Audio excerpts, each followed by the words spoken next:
हरियर खेत लहर लहराए, तोर हसी मोला खूब भाए।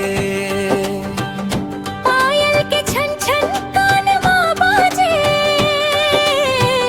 तोर सुरता मोर दिला साजे।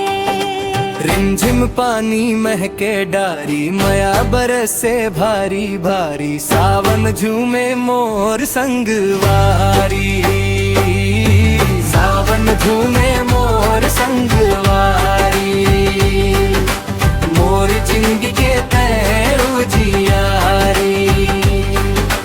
हाथ माह धधर के चलबो, सुख दुख संग संग बंट लेबो। सावन झूमे मोर संगवारी।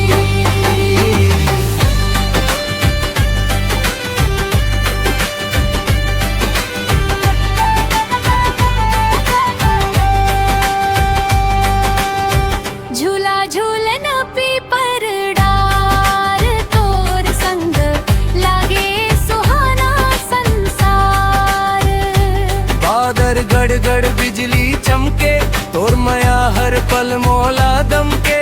रिमझिम पानी महके डारी, मया बरसे भारी भारी। सावन झूमे मोर संगवारी, सावन झूमे मोर संगवारी।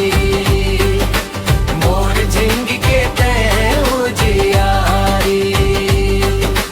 बांसुरी के मीठ सुर बाजे, मोर दिल तोर माया मां साजे। सावन के हर एक फुहार बढ़ा दे मोर तोर से प्यार, बढ़ा दे